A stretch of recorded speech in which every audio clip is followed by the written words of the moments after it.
One of those stories that we have collectively been tweeted a billion times in the last few days, we definitely need to talk about. Swimming's world governing body, FINA, F-I-N-A, acronym, voted on Sunday to restrict the participation of transgender athletes in elite women's competitions, but they've decided to create an open category for them in some other events. The new policy will require transgender competitors to have completed their transition by the age of 12 to be able to compete in women's competitions. The spokesperson for FINA says this is not saying that people are encouraged to transition by the age of 12 or, hurry up the process. It's what scientists are saying, that if you transition after the start of puberty, you have an advantage, which is unfair. The regulations would have a major impact on the career of Leah Thomas, who we've talked about, who earlier this year became the first openly transgender woman to win an NCAA Division I women's swimming title.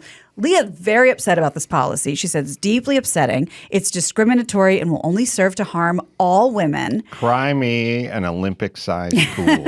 And it's not just swimming. Meanwhile, the International Cycling Union is also reevaluating their rules for this as well. Leah had her junk, right? I mean, it's the discussion is weird. Was like transvestite was a thing, then transsexual meant something different, and then I think I was trying to explain to my son what a cross-dresser was versus he's probably a not familiar with that transsexual. term. And it's like we had some categories carved out so we could kind of picture what was happening. Now nobody knows because we've decided just to call everyone who identifies as a woman as a woman. So we're not really sure where they're at. Also, I heard. Oh God, I almost said Bruce Jenner. Caitlyn Jenner talking about this. Oh, okay. Caitlyn has worked on everything but The Voice, really. The Voice, at least maybe at the beginning. I think now Caitlyn's just like, my voice. I'm not dolling it up. Yeah. Well, we can always check in with her. Yeah. We have those powers. That's right. Speaking of nomenclature, I feel like Gina would know it. If not Gina, certainly Randy. Why is drag called drag? I don't know. God damn it. Randy, sorry. It's on you, buddy. Because the dresses usually drag on the floor. I love it. That's good. I'm going to go with that. Yeah. Yeah, so there's all, I don't know, the obsession with drag queens. I don't get it. I can't. Everybody stop. I can't imagine. You're absolutely right. Wow. Did you make that up or did you know that already? It just came to my head. I'd never heard it before, but. That's exactly what. Their petticoats would drag on the floor. Wow. Okay. See that? Sorry. You go on. Oh, look. Breaking news. The ultimate renaissance. Randy has bested me on a subject I thought I was an absolute expert at. MMA heavyweight comes in here and schools you up on drag queens. On my favorite form of entertainment. I am so ashamed. What do you know about the musical Pippin? Oh, no. If you sing Corner of the Sky, I'm going to freak out. All right. Anyway, so yeah, this is puberty based, and they're basically saying if you've already got a flush of testosterone, then that's going to create an unfair. I hope it's not going to. There is a thing. There wasn't a thing when I was a kid, but maybe Randy knows better than I do. There's a thing now that if your kid's an athlete, wants to play football, for instance, and your birthdays, like my kids' birthdays are June 7th. So I could have worked to try to get them back a grade so they could be more physically strong. They'll do that themselves. Yeah. Turns out not so much. But there's a whole thing that, if you're born, I don't know, after June 1st or something, a lot of parents will go, there's a big difference when you play football or wrestle or whatever between your 11th grade and 12th grade. I mean, it's like 20 pounds of muscle if you're trying to pack it on. Check out the book by Malcolm Gladwell, The Outliers. Yeah, literally what I was just typing. It talks exactly about that. Kids had made the cutoff, and now the other kids had to wait a full year before they're getting that level of professional coaching. They'll kind of travel, all those sorts of things. And it could be just a week. They missed that date by a week, and it makes that big a difference in their abilities to compete as they move forward. Holding back your kid intentionally for athletic dominance or advantage, that's been a common practice for a long time. I remember when I was in college in the 90s, there were USC football players who were like, I normally would be in this grade, but in this level or whatever. Well, maybe at the elite level. I mean, they're going to end up at the elite level. It wasn't something that was discussed when I was playing football, but now it's a thing. Sure. Game the system. I don't know when it is, about mid-June or something, or I don't know either, but think about for every kid that gets that scholarship or plays big-time football or hockey or whatever, there's got to be 100, 1,000 other kids whose parents tried that and failed. They just weren't good enough. Well, how about the fact there was always the one older kid in like high school that turned 18 at the beginning of the year? You can write your own fucking notes. Oh, sure. How about You're that? your own guardian. Just walk around with your pants around your ankles telling everyone to kiss your ass. That's right. You literally sign your own shit. That's right. Imagine the ability to just sign everything when you were in high school. I turned 18 a week or two into my freshman year in college, so that would have been a dream. Yeah, so I don't know. Maybe the cutoff now is September. That for school. Yeah, because my stepson's he's a year after everyone else. He's going into second grade, and he's not even 7 yet. So but I don't think we're going to have any sports advantages that I'm aware of just yet. Yeah. Let's say Andy doing that jump shot. That's right. My son turned out to be what's the word? A surprise. He's doing his own thing. Yeah. Free spirit? Yeah, free spirit. That's right. Hard to mold. Well, let's talk about Adam's absolute favorite sport. Like a wild stallion who's on the sofa playing video games. Right. You know he can be tamed. No need. He came pre-tamed. He was broken out of the womb. That's right. When the water broke, he was broken. Well, traffic is about to get worse here in LA in a couple years, and we will have soccer to thank for it. Oh. Yeah, NPR reports that 4 summers from now, 48 countries will vie for the 2026 World Cup as the tournament is staged in cities across the United States, Canada, Mexico, and we're one of them. So here we go. It's Vancouver, Seattle, San Francisco, LA here at SoFi, Guadalajara, Mexico, Kansas City, Dallas, Atlanta, Houston, Monterrey, Mexico, Mexico City, Toronto, Boston, Philadelphia, Miami, and New York, New Jersey. If you either, when a big event comes to your town, like Olympics or World Cup, if you either have to start making plans to clean up the trash, homeless, or the air, stop now and just think, wait a minute, maybe this would be good on non-World Cup years. For the people who live here. The folks that are walking through the trash with the homeless, breathing the shitty air, maybe let's go ahead and do that. That's right. Yeah. So now, actually, you're pro. Kind of. Yeah. It does. They do tend to, at least they like to clean it up from the airport to the venue. They kick all the stuff under the bed when the guests are coming over. For the folks that own homes between LAX and SoFi, you will be rewarded with a garbage pickup and a homeless rake. That's exactly right. Mm-hmm. Where are you on soccer, Randy? It's actually one of my favorite sports. Oh, we love it too. We're big fans. It was my first sport at 5 years old. I started playing soccer, yeah. You're too old for soccer, aren't you? Please. Well, it was so fringy back then. Oh, maybe that's a Washington thing. It could have been. Could have been. Was somebody worried about you getting injured? No, I don't remember hearing that. Me neither. So you played soccer. Yeah, that was my first sport. And were you good at it? Well, I did all right.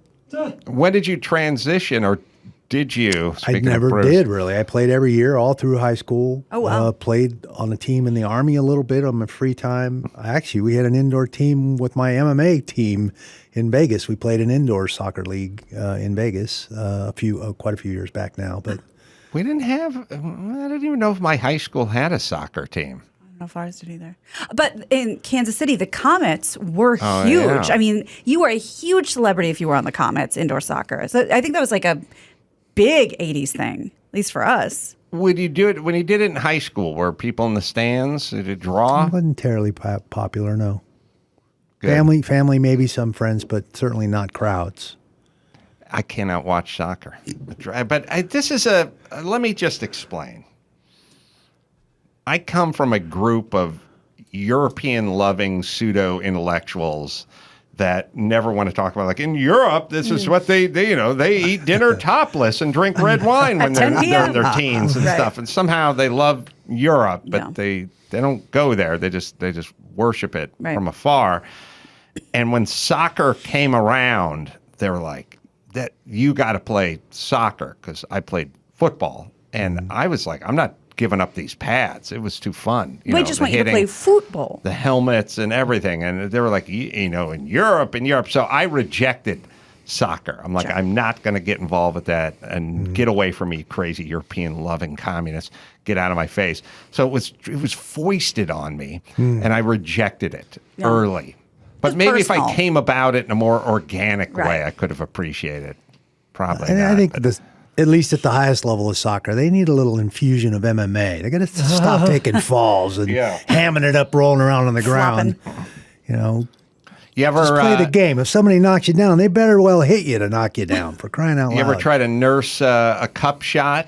Because MMA, the guys will get kicked in the inner thigh if he's getting beat up a little, and then do the he hit me in the nuts. Sure. And yeah, I never bought that. Some guys ham that up too, in my opinion. It's the only. We wear a cup every day at practice. You get cup checked all the time, and you don't act like that in practice. So why are you acting that way in the match? It's like the only piece of protection you're wearing out there is a cup, and a mouth, gum shield, mouthpiece. Yeah. And so what guys will do is they'll go, oh, I got kicked in the nuts, but I didn't get kicked in the nuts, but I was getting my ass kicked, but I could use a little breather. Yeah. And then the rule is take as much time as you want. No, 5 minutes. Or is it 5? 5 minutes. Oh, boy. Yeah. If the referee calls it. 5 is going to feel like an eternity, and somebody. And that's a length of a whole round. You're basically getting a whole round to sit there, rest, and recover. Nobody takes it the full 5. Usually. No, rarely have I seen someone take the full 5, and this is why. The times it does happen, they legitimately got pinched or seriously hit. Right. It wasn't just checking the cup. There was more involved there, for sure. So the reason we need to honk at people who are trying to turn left from the middle lane and go, oh, fuck, I missed my... And then we got honk half out. Because if you got hit in the nuts and you're in the MMA, right in the middle of an MMA fight, anything longer than about 30 seconds feels like an eternity. And if you make it to 1 minute... Chrissy's going to throw a chair at you from the third row. Like, you couldn't tell that arena, go out and take a piss, grab a beer. We'll do 5. We got time. 5. Everyone would be booing at some point. Like, there's so much pressure to get back on. See, I had a different mentality about that. I didn't want that guy resting. I may have gotten kicked in the groin, but I don't want to stop and give him time to recover too, because that's part of my job is to make him work harder than he wants to work. And me taking a 5-minute break is not going to help that endeavor. So, like they're getting rewarded too. So he's resting too. Your I'm going to suck it up and keep going here because I want to keep working on this guy and making him tired. Yeah, I mean, but a lot of your game was conditioning attrition, and attrition and making the other guy, not want to be there anymore. Not want to be there. Okay, sorry, Gina. Well, we have some Paul Haggis news that might have a very interesting twist, a little plot twist. So stay with me. You know who Paul Haggis is. He wrote and directed Crash, which was Best Picture in 2006. He wrote $1 Million Baby. You've seen him. 3. That's exactly right. Well, he's been arrested in Italy for sexual assault. This is according to multiple reports.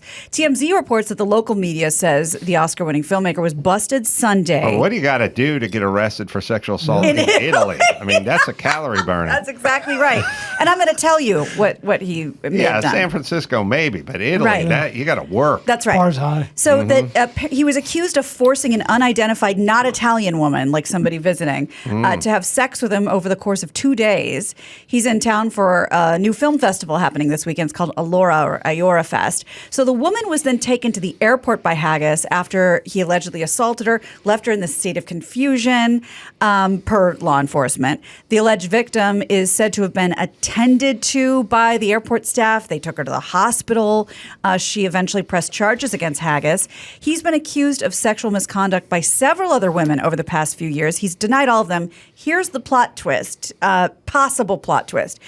The allegations come more than 4 years after Leah Remini, of course, outspoken actress, outspoken against Scientology, backed Haggis as he faced these previous allegations, with both suggestions that the Church of Scientology may have been behind these accusations, according to Newsweek. Haggis was an active member in Scientology for 35 years. In 2009, he left the church, at the time, famous for a very famous member to speak out against its policies. We've heard tell that they may try to ruin things for you if you Did leave. he make the documentary with her going clear? I don't remember him in it. Do you? I don't like the fact that every Johnny-come-lately is a fucking hero for speaking out against Scientology when I was in a microphone in a syndicated show after being threatened by Scientology in like 1997. Oh, you folded like a folding chair. Everyone told me they were the height of their powers and they were going to destroy you if you said anything about them. And I went right on the air and said all the worst things I could possibly say about it. And then 20 years later, Leah pops up and like, oh, she's a hero. Paul Haggis was featured in that documentary, directed by Alex Gibney. Thank you. So, yeah, I mean, we take stuff like this really seriously, but it's an interesting little note to inject at the end because we've also heard that they are punitive. To me, if I hear a bunch of allegations, tend to be swayed. Sure. But conversely, if you can put together 25, 40 years of no allegations, I will factor that in too. Sure. I won't put you back to zero. Yeah. I'll go, this guy's been bopping around Hollywood since the early 80s and no one said a thing and now someone is saying something. I do the same thing.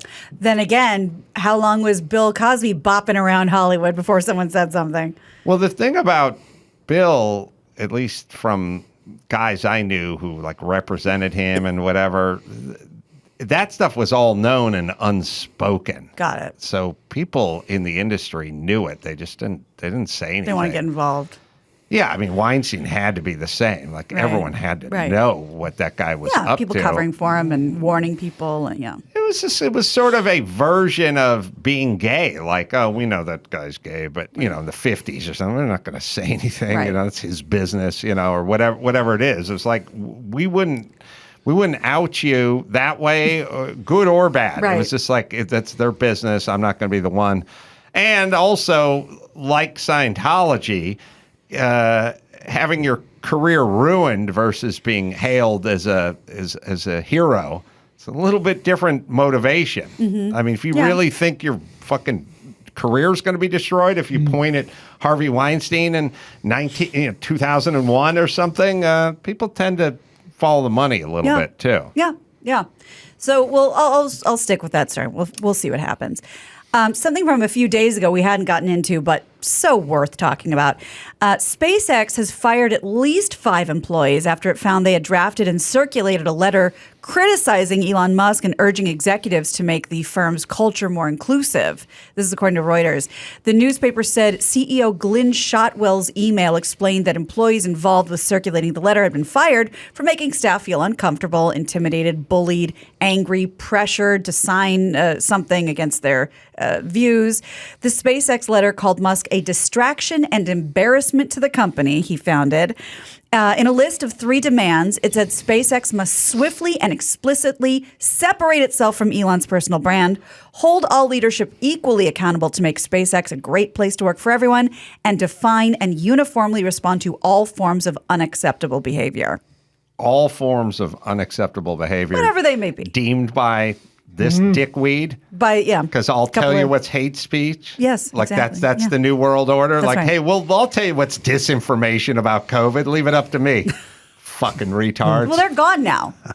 Yeah, there's a flaw in who gets to decide what's acceptable or what jokes are funny or what jokes do work or what you can and can't say. That's the problem. And look no further than the folks who want to decide, who want to vet the free speech. I thought you'd appreciate them doing a little cleaning house. I love Elon. He's going to make a great 80-year-old.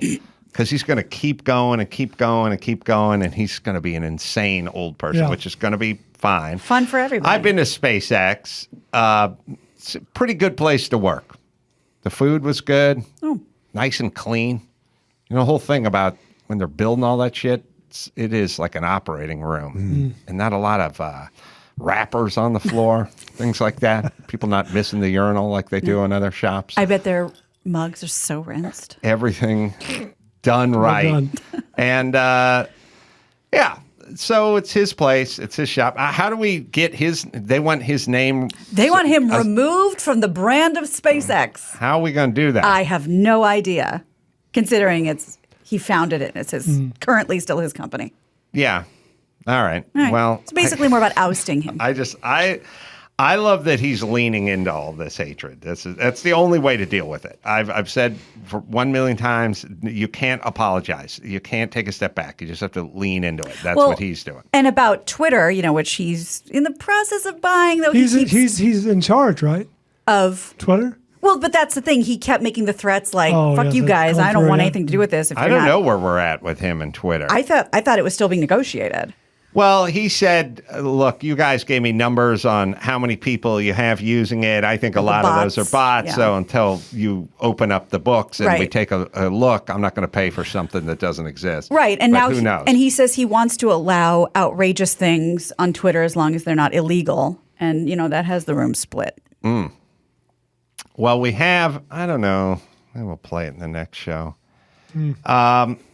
Max Spatter, remember I told you to pull that clip of me and Drew? It was about 3.5 minutes long. Yeah. The problem with Twitter and the problem with like a lot of this stuff and a lot of what they're talking about, we're going to have the Information Bureau and they're going to vet things that are correct and incorrect for the safety. Everything's like for safety. The problem is they get a lot of shit wrong. And I don't know if they get shit wrong intentionally or unintentionally, but I think a lot of it's intentional. And I'll play you this little snippet I was talking to Drew about, and we'll see how it goes. Yeah, they just uncovered some of the. Remember a couple of weeks ago, it's been decommissioned, but I think they're going to bring it back. The Information Ministry. Turns out, they had a plan. One of them was they're going after people that had things to say about COVID that didn't exactly jibe with what the standard stuff was. And what are they going to? Hey, tell me more about this. Well, it starts with we need some sort of ministry of truth so that we can make sure that dangerous messages aren't put out, into the universe from the Twitter and Facebook and. We need to monitor this stuff. We can't have misinformation sliding around out there. So we need to put together a group to look at it, and take down dangerous information. Like Jay Bhattacharya, people like that, the leading epidemiologists in the world. Well, stuff you have declared dangerous. Yeah. To others, it's the truth. Yeah. You know what I mean? We're not talking about flat earthers here. We're talking about physicians, clinicians, and experts who are unparalleled in their departments at Stanford and Harvard and Yale who disagree with you. Yeah. But you're going to get the misinformation. I mean, think about everything. Let's just say the misinformation ministry had been cobbled together 3 years ago. Okay. So then they would have pointed their arrows at COVID. So if you then said, I don't think paper masks are effective, they would have said misinformation. Yes. We'll need to pull you down for that. Or if you said, I don't think vaccines prevent infection. Misinformation. Boom. Done. And then you would have said, well, okay, they don't prevent infection, but they prevent spreading of it. They would have said that's misinformation too about vaccines. And then you would have said, we're going to need boosters. The first one, the second one. At some point, they would have went, no, that's misinformation. They would have said booster only lasts 3 months. Misinformation. Misinformation. Then you would have brought up. You would have brought up natural immunity. Misinformation. They would have called that misinformation. Hybrid immunity. Misinformation. Then you would have talked about zinc and ivermectin and whatever else you were talking about, that hydroxychloroquine, that would have all fallen under the misinformation label. And then you would have talked about the necessity. You would have questioned the necessity for school closures. That would have been misinformation. Masking 3-year-olds. Misinformation. 2-year-olds on airplanes. Yeah. That you would have questioned that. That would have been misinformation. And you also would question the efficacy versus the dangers of getting your 10-year-old son double vaccinated, and then that would have been misinformation as well. Yep. Yeah. So you see how this works? Yes. This is not how science is done. No, but it's not how society is done. Yeah, misinformation. Good drag name. Misinformation. Where did they get that name drag again, Randy? Look, to be fair, he's a UFC fighter, but his first name's Randy. Yeah. His last name's Couture. It's an adjective. He has a Couture, please. a sort of advantage. Yeah, he's always on the cutting edge of fashion. All right, let's do one more. Okay. Well, here's a bid to, because we've talked about this on the show many times. We care about fuzzy, adorable, wide-eyed animals. We don't care so much about the scaly, yucky ones. Mm-hmm. Animals of all types under threat of being endangered or extinct right now, but researchers are urging everyone to care just as much about ugly fish as they do the elegant, colorful ones, the beautiful ones, because the odd and weird-looking That ones... name's for G's V, the ugly fish. God damn it. Scientists have found that the ugliest fish are the most at risk of endangered and extinction, being endangered and extinct, and their disappearance from the ecosystem would make waves for other fish we're more familiar with. So instead of just the clownfish, the angelfish, the ugly ones are going extinct faster because no one really cares about them. Oh, They're the gross. poor monkfish. That's right, the blobfish. Oh my God. Catfish are pretty ugly. Catfish are... They give me shivers. Sturgeon. A lot Sturgeon. of sturgeon are mean and ugly, but Yeah, a lot of good other caviar. fish are sort of, swordfish, pretty majestic. Yeah, alligator, very. marlins, Absolutely. Pretty good eating. Yeah, Salmon's delicious. up there. shark. Wait, are we saying that we hunt and fish and eat ugly fish more than we eat They're saying attractive fish? we're not putting the energy and money into saving the ugly fish, like we yeah. do the beautiful, the ones that we often see scuba diving at the coral reef or something fabulous. So, look no further than dolphins. We started with dolphins. I Right, know they're and not you know fish, how I feel but, about dolphins. We started and we put all our energy into saving dolphins, right, and then so they can rape more people. at some point, someone started talking about dolphins raping people. I did. I feel like there's a less than 30% chance you're ever going to get raped by a dolphin. But it's maybe never 25%. Well, It's a non-zero chance. You can't say zero. You're right. You never say never. They withhold female dolphins. They withhold them from food and from their families until they get gang banged. These are your little dolphins that you are so beloved for everybody. Adam spends a lot of time going to the beaches of Malibu. No, Yeah. you better watch yourself, buddy. They do make their way along the coast there. Yeah, Very majestic. They're scouting. Yeah. I guess look, my animals are horrible. answer or question to that isn't the movement to try and save a lot of the coral reefs helping both the pretty fish and the ugly Hopefully, fish? because that shit is bleached white now. Yeah. And in the global warming or whatever we're calling it, seeing the bleached out reef, that Great Barrier, whatever, that's pretty off-putting. Yeah. I will say. Great Barrier Reef different from the Great Barrier Garbage Patch. The Big floating, pile of ocean plastic the that's size of flying out Texas. there. Yeah, that's out there. Yeah. We'll clean that shit up. That a-hole in the, God, is it the Kia commercial? You see a Kia commercial, Chris, where that hipster with the beard's out alone on the beach and he's raking hooked up a rake, putting it behind hooked his a rake eye. onto the back of his Kia. He's dragging the Fuck that guy. Yeah, scientist says it's too big to clean up, but maybe he knows better, this guy. He's just trying to get a blowjob Sure. from some chicks Dolphin. walking along the beach. And then also, especially in California, there's nothing you can do on a beach here. Like, they were shutting the beaches down. Right. You had to wear your mask on the beach. You get your fucking SUV, hook a rake up to it, Have and start fun. See how far you get. Yeah. going up and down the sand in Malibu. See how long that fucking lasts before a helicopter's on top of you. This guy gets to the beach. Have you seen this one? Oh, you're going to love it. He's just like blowhard guy, shows up at the beach. He's got kind of the hipster beard and the hipster hair, and He's pretty. he's driving alone, doing donuts and Brodies on the beach, in and out, pulling all the recyclables, throwing in the back, No way this is filmed in California. sitting back, satisfied that the turtles are now they're making their so way happy up. now. There he is. All new sported. Multi-terrain. So you can clean Aaron up your Rodgers' beach. gay younger brother. That's right.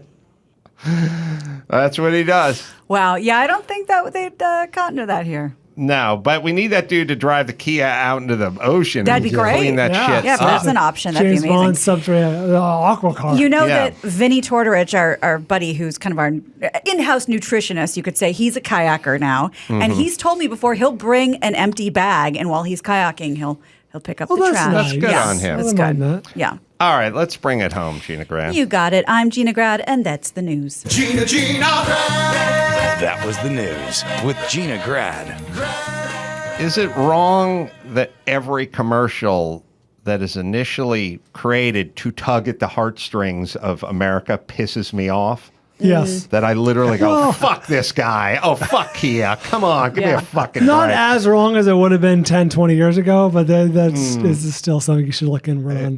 So every commercial I see about people, including other people. Come a mixed long way everything. since the Indian with the teardrop. That's Yeah, right. maybe By that the side of the burned. Maybe road. that got seared into me early. I would love to know Randy's thoughts on we made a big deal out of it a few years ago, the Gillette, was it Gillette toxic masculinity? Because the kids were wrestling in the backyard and the fathers made them stop Yeah. because it was toxic.